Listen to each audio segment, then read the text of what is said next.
The way we perceive sound is very subtle, and most people don't actually appreciate the subtlety that goes on. They just know it sounds nice or they don't like it. And it's very hard to describe that kind of emotional experience you get from quality of sound.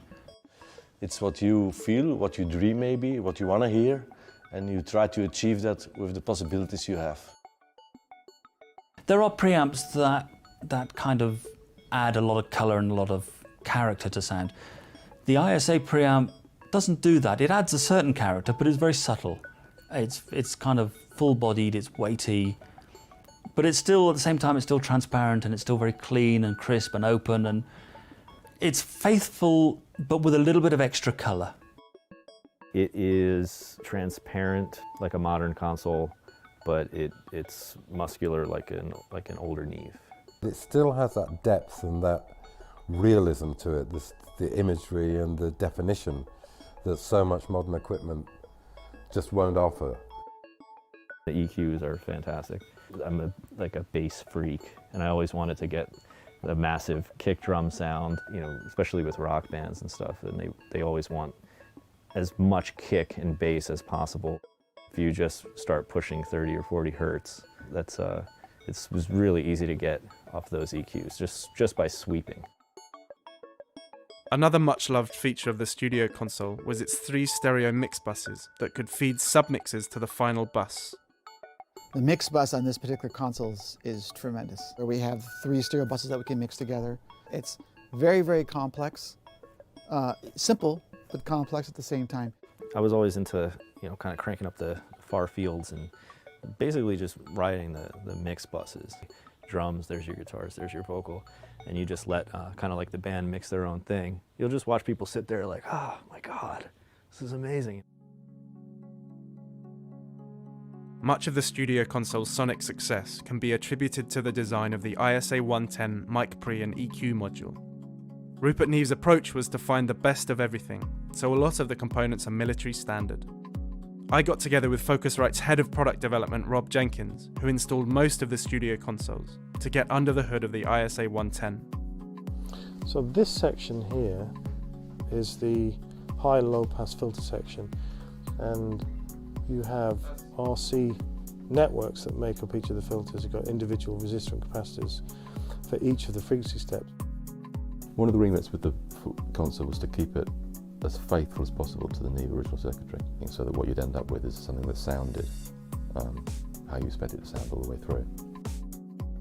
We went through the channel and we calculated the perfect resistor value for every op-amp stage to get the right balance between noise distortion and heat. It was that sort of level of refinement which is something that you can't get elsewhere.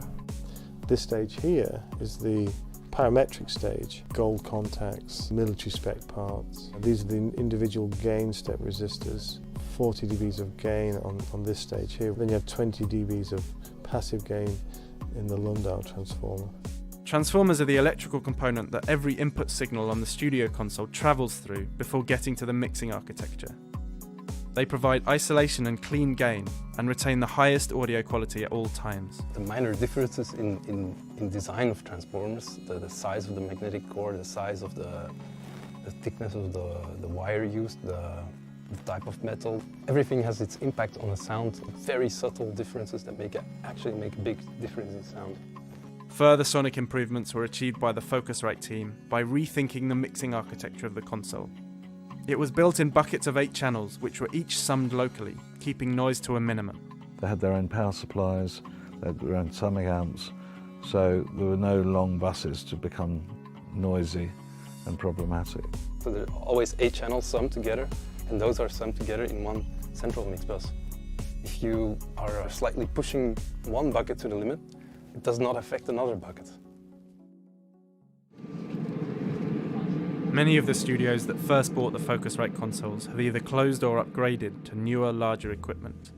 Our journey to track the 10 consoles down took us to a number of private studios, including Powertone in Belgium, which belongs to Wouter van Bel. Turns out that Wouter is a Belgian super producer. In 2011, he was a judge on the Belgian version of the Idol TV series.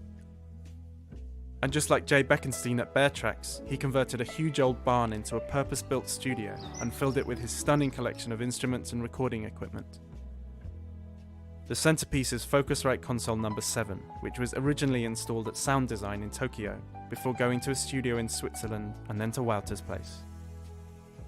My decision to get the Focusrite console is because I've been working in my professional career, let's say from my 20, 22, on Focusrite as the main preamp for my recordings. It's one of my tools I use to try to achieve what I dream of. And it's a fantastic desk, sound-wise. I've made, like people say, some historic albums on that gear, and for me the preamp, the Focusrite preamp and equalizing was very important, because for the most important parts I used Focusrite recording vocals. Everything, every overdub was recorded by those two equalizers. Like helium, without being aggressive.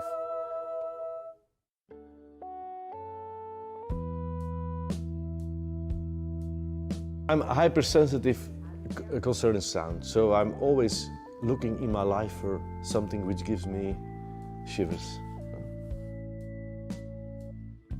I like the sound of paper, people reading newspapers, the sizzling sound. It gives me peace. We tracked console number 6 down to the outskirts of the Spanish capital, Madrid.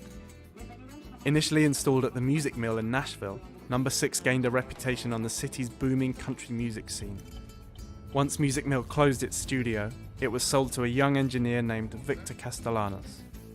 Victor had been working at nearby Sonoland Studios, but when that closed, he took all the money he'd saved from productions and engineering jobs and bought the best console he could find. In need of a studio space, Victor came to an agreement with his father to install the console in the spare bedroom of the family home, what is now known as Turtle Studios. Holy shit. Yo desde muy pequeño siempre he querido ser astronauta o piloto, alguna cosa que tuviera el control de alguna máquina. Fue la idea de mi padre decir, ¿por qué no montas aquí la mesa en vez de conseguir un local que vas a tener que pagar las facturas, la luz, todo? Aquí lo tienes ya el local gratis, digamos, ¿no? Vinieron aquí y fueron pidiendo piezas del equipo y poco a poco se las subieron, lo que pudieron ellos hacer lo hicieron. Duró algo más de una semana, fueron 8 días y medio, porque ya luego se tuvieron que ir. Fueron más o menos unos 8 días, completamente todo el día trabajando y un trabajo muy fino.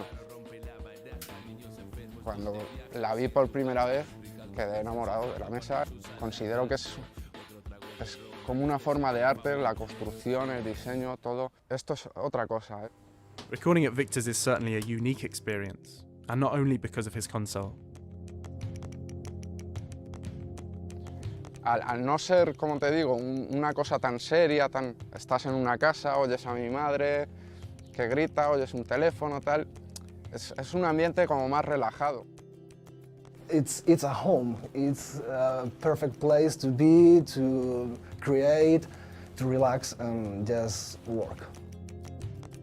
It's not anything like a studio, another studios where I record. You know, it's kind of a special thing, no? To find that stuff here in that environment and that neighborhood. You know? Tengas lo que tengas, yo considero que tiene que ser poco y bueno. O sea, no me sirve de mucho tener muchos cacharros, prefiero ahorrar ese dinero, guardarlo, comprar luego al tiempo, aunque tenga que esperar un tiempo, comprar algo que realmente merezca la pena y que te vaya a durar, sobre todo, yo considero, para toda la vida, ¿no? O sea,